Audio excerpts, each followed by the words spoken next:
If kids don't learn to live with boredom, they're going to go from one kind of Coke to another. We have to help our young people handle boredom well because boredom is a fact of life. So how do you handle it well? We can teach those things, absolutely. I think one of the hardest things for me as a dad is when my kids are bored. I don't like it. I don't like them sitting there doing nothing. I want them to be doing something all the time. But some recent research highlights that maybe teaching our kids to be bored is a good thing, and putting pressure on them to always be doing something can drive them to challenging things, especially when they are bored or they find themselves with nothing to do. Some kids have turned to substances to really be a salve for their inexperience with boredom. Man, that's a dark place.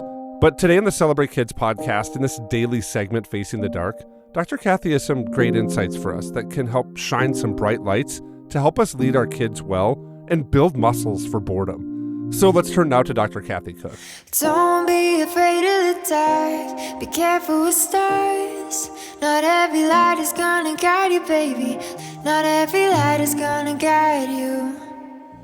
So, Dr. Kathy, when e-cigarettes and vaping really first became popular, teens reported that the primary reason that they were using them was because of the taste and really to experiment. But following some efforts to address the vaping epidemic among teens in the US, there's really a new study now that suggests that teens who still vape indicate that they do it mainly to relax due to high levels of stress. According to findings from one recent report from the University of Michigan, among teens who reported vaping daily, 71% said that the most important reason was to relax or to relieve tension. Additionally, 49% of teens who didn't vape daily but reported vaping over the past year also said that relaxing and relieving stress were the main reasons that they vaped. The new study showed that among teens who vaped daily, 1/3 said the next most important reason they vaped was because they were bored. The third and fourth most important reasons were that they were hooked and because they also enjoyed the taste. So, Dr. Kathy, it seems that maybe we should have been working to make vaping, rather than less appealing, to actually work to make things like stress, anxiety, and maybe even boredom less prevalent for teens and those that might be naturally, I don't know, inclined or addicted to vaping. What do you make of these reasons that teens are still vaping and why this is still an epidemic kind of amongst teens? And how should we kind of look at those ideas of stress, anxiety, and even boredom, knowing that teens are working to escape that? This is a really important study because now that we know that they're trying to escape stress, anxiety, and boredom, we can deal with those things. And we can make sure that these young people realize that those are reasons for vaping. And if they agree with us that vaping is unwise, it's unhealthy for your lungs, it can lead to other more dangerous addictions, then here are some things that you can do so that you will not need to vape. So what are some practical and beneficial ways to deal with stress and anxiety for you? And you're a male that's 14 years old, how could you deal with that well? And what could we show them? Are there not video games, but are there board games they could play? And that might sound like a really foolish idea, but board games can be really engaging, and you can learn to play a solitaire and different things by yourself that can actually bring life to you. Good heavens, you can read just for fun. Recreational reading is a dying art, and it can bring you places that you can never go on your own. And serving, I would say to all the parents of these kids, get them to serve.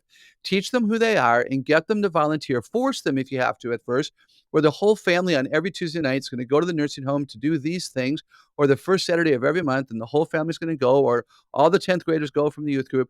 To serve gets our eyes off of ourselves, puts our eyes on others, and changes us and shows us that we're capable of leaving the world a better place. And those values will change us from depressed and anxious to believing that we are somebody who can become somebody to the glory of God, and it will change us.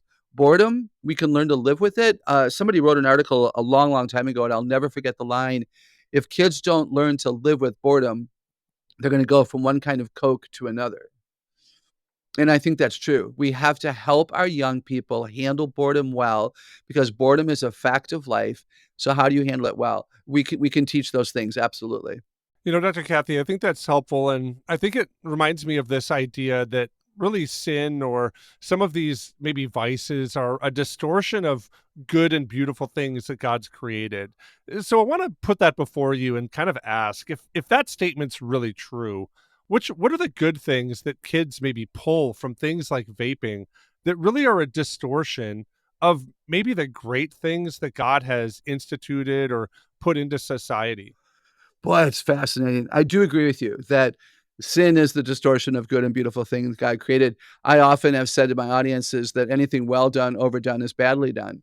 So oftentimes I think we have strengths and abilities and gifts and passions and joys, but too much of a good thing isn't a good thing. And so the best thing that God has created in us or for us, we can end up overdoing it, and then it becomes a problem for others, and it is definitely sin. So I agree with you there.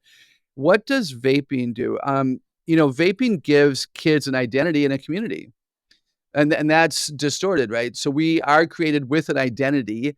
We're created male and female. We're created with passion and compassion. We're created, some of us are single, some are married. Some are tall, some are short, some are gifted with words, some with numbers.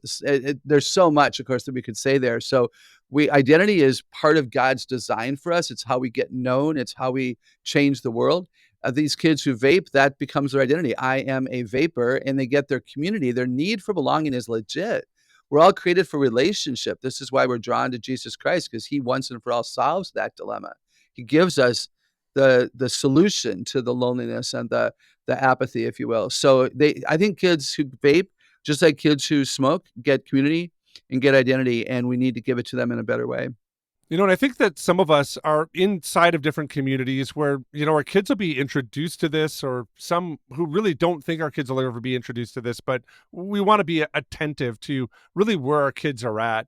And so I want to ask you, I think that there's a level of really resiliency. We want to build our kids a resiliency to overcome the temptations or even the, I don't know, inclination to participate in things like this. So how do we build resiliency inside of our kids that when stress or boredom happens, that they don't turn to substances to alleviate their tension, but they turn to something that actually, doesn't distract them from the stress or the tension that they might experience, but actually gives them, I would say, maybe muscles or something to engage that tension and maybe to leap from it, to catapult off of it, right? How do we build that resiliency inside of our kids, knowing that there's so much in the world that just wants to distract them from it? Yeah, great question. Um, we need to start when they're young by teaching and training and being a model of handling stress well. If you come home from work and you carry your stress a long time and you're critical and you yell because of it, you're not teaching your children to handle stress in a wise way. So, are we modeling from the time that they're very little, that stress is a part of life? Anxiety may be real. You may be up for a promotion. There may be any number of things that are going on in your life. How do you demonstrate to your children how you handle that? Do you pray?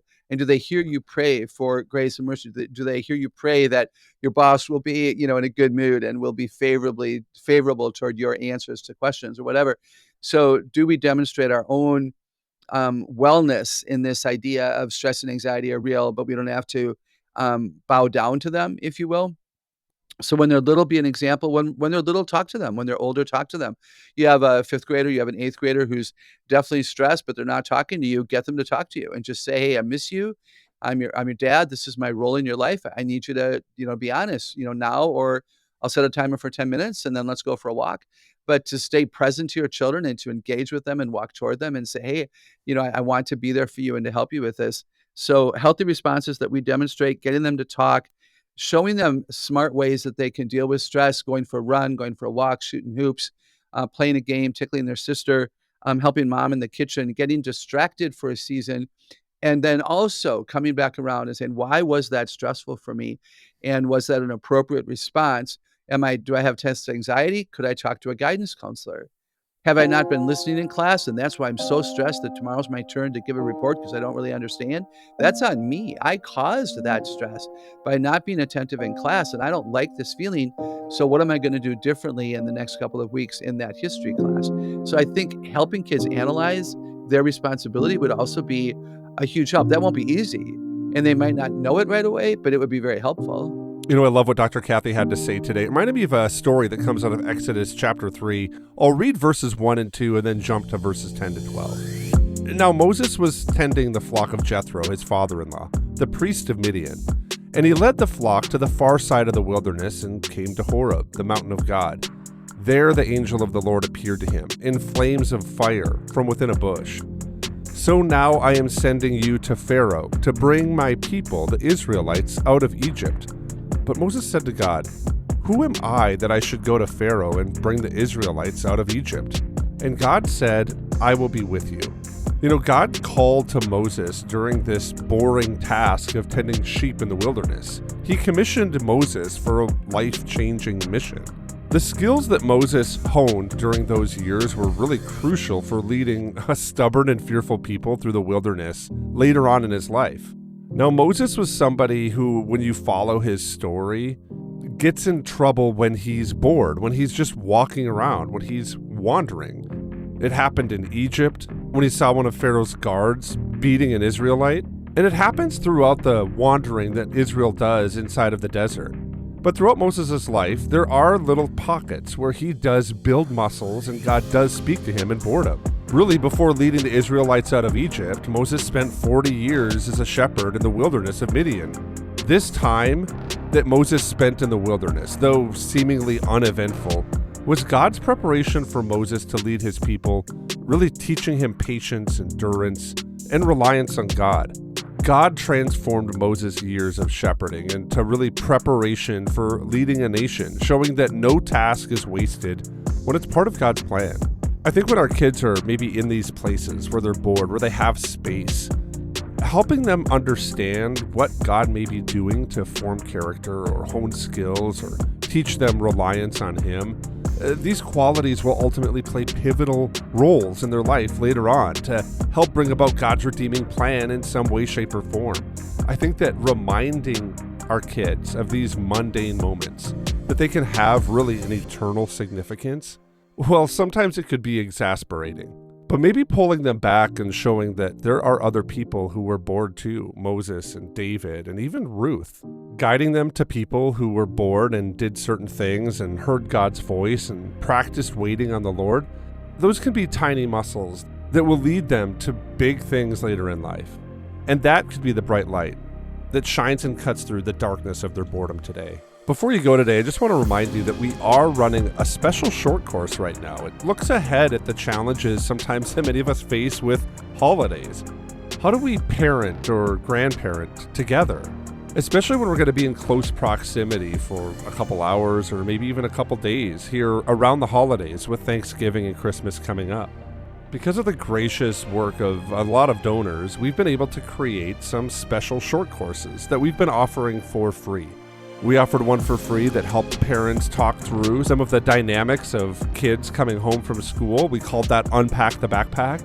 And we also have this one on parenting and grandparenting together. We want to thank our donors who have made this possible and want to encourage you, if you'd like to support Celebrate Kids, especially at this year end, you can do that by going to our website, celebratekids.com. And if you want to join this short course, go to our website as well. You'll find it halfway down on the page when you scroll down, and it's titled Parenting and Grandparenting Together. Now I want to thank you for listening to the Celebrate Kids podcast, this daily segment Facing the Dark. On behalf of Dr. Kathy Cook, my name is Wayne Stender. Thanks for listening, and we're looking forward to seeing you here again tomorrow.